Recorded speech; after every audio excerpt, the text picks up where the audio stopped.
Hi, okay. I'm gonna interview you about food insecurity. I heard you're an expert on it, right? Yeah. You've been researching a lot, right? Uh-huh. Alright. So let's see. First question. Can you define food insecurity and its various dimensions? Well, I would say food insecurity is, very much food insecurity. Like the name is. You didn't have to cut me off! You're so bad at interviewing people. Hi, Zach.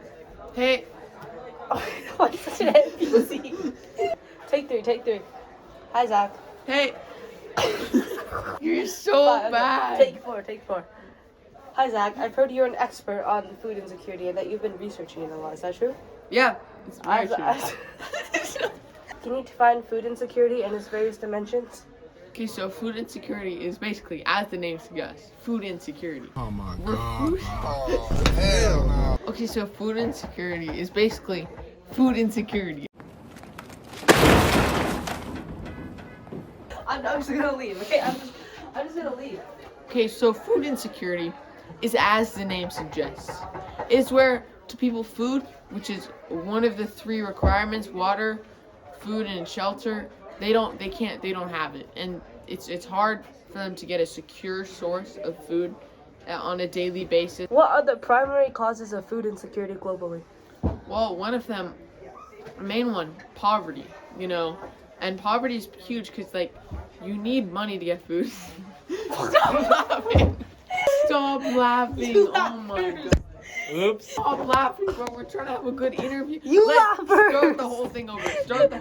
The answer to what are the main causes of food insecurity is one of them, poverty. And this stems from multiple issues. Like, poverty is made worse by climate change, wealth inequalities, and there's a lot of factors that go into that. And stop laughing. Ethan, did I laugh? Exactly. You just burst into laughter. Definition of poverty is not having enough money to get the basic necessities and everything you need. It's poverty, climate change, and wealth inequality. And now they all feed into each other. Like, climate change feeds into poverty. And also, one of the main reasons, the increase in flooding, the increase of fires, can also lead to a lot of, like, particularly in more vulnerable areas of the world, it can lead to farms failing, it can lead to crops failing, which definitely decreases in the supply of the food. And supply and demand, if the supply goes down and the demand goes up or stays the same, which is definitely still high, the price goes up, which makes it harder for people with less money to get and buy food, like, daily. And also, good food, that's also important. Sometimes people don't have enough money to buy nutritious food. Like, organic vegetables and fruits are more expensive than, like, processed things that aren't as good for your body. So that's a very big thing, is the money and how wealth inequality plays into the ability to get the food. How does food insecurity manifest differently in various regions or demographics? So, definitely climate change. Like, different areas are affected differently from climate change. In particularly the Seattle area, there's a lot of, like, crime and homelessness that plays into it. That's very important. And also drug addiction, which is very serious. Okay, so drug addiction, very important, very serious. And that plays into it because when you're addicted, when you're on drugs, it's hard for you to, that's all you think about. That's after the high, you think about that's the next thing you want. Every paycheck, it goes into that. This is very important, and I know this because my mom is a public attorney that deals with this a lot, and that's, bro, the camera has such a funny face, bro. Okay, we'll cut that out. And that's just a sad thing that affects a lot of families. It affects people. And, when you stumble upon addiction, you think, oh, you can just stop. No, you can't. It's really hard to get off of drugs and set your priorities straight and, like, be able to, like, function as a human. Next question. What are the key indicators used to measure food insecurity? Poverty, definitely. And also, another metric is obesity. The foods that make you obese, the things that are higher in fat, higher in sodium, higher in calories, are actually, like, cheaper than foods that are actually gonna nourish you well. And so, for example, like fast food, that's really some families that's all they can do because like it's very cheap and it's very quick. It saves a lot of time. And so if obesity plays into that, because if you have a place where food insecurity is rampant, where there's a lot of people who can't afford food or can only afford fast food, then that obesity rate goes up. What role do government policies play in addressing food insecurity? A lot, actually. Pretty much every policy when it comes to economics or welfare is very important. For example, like what the King County sets for food stamps, how much money is allocated into that is very important. Taxation is big too. How much money do you have to pay for things like Social Security and food stamps? And how does the increase or decrease in taxes affect families who are struggling to afford food? So I think pretty much every policy has, in some way or another, a way that plays into the bigger issue of food insecurity. How do environmental factors such as climate change impact food insecurity? I believe you touched on that. Yeah, I touched on it earlier. Yeah. For example, like how farms are destroyed, how farms soil can be not as good or not as yieldy, if that's a word. I'm sorry. Okay. We'll move on.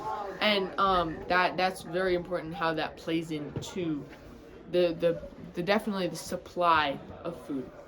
And as we know, climate change very much affects people of lower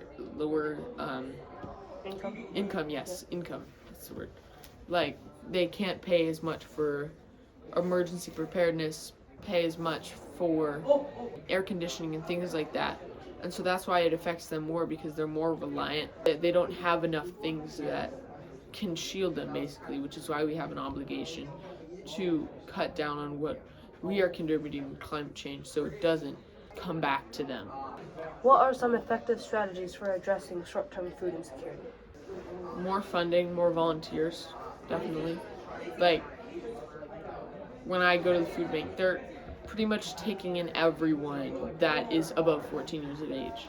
And so it's very important that people are volunteering or taking action. Not even need to go to a food bank and volunteer every day. That's not what you always need to do. One thing that's very important, especially for addressing issues like this, are that you need to be aware of the issues and know what your role is in it and how you play into it, which is why my 30-day project is food insecurity. And so if I may have the opportunity to educate people on this, then they can be more aware about how they are impacting the issue. How can communities build resilience against food insecurity, long term? Depends on the community, definitely. But if you're a more rural community, less connected from, having a stable food source, and just community like charity is important. Like having that sense of togetherness, having the sense of I'll help my neighbor or whatever. That's very important, because smaller communities where they help each other, there's less food insecurity, because people that help, that caringness, that the compassion for your neighbor is very important in addressing a plethora of problems, including food insecurity. What are the ethical considerations in food aid distribution and assistance programs? So, thinking about who needs it more, but I guess giving people not only just the food, but giving people the tools to be self-reliant in that aspect. Like, yes, that's very much more ethical. Like, if there's a saying, if you give a man a fish, he'll be hungry tomorrow. If you teach a man to fish, he'll never be hungry again. And not just the hunger analogy, but when we think about food aid programs, one of the ways that we can that's better than just alleviating the problem right now, which is just giving them food, but also to help them get a better education, help do job networking, all these different pathways into making sure that they can, get out themselves, which is very important. What are the implications of food insecurity on mental health and well-being? A lot, because food is very important just for your health.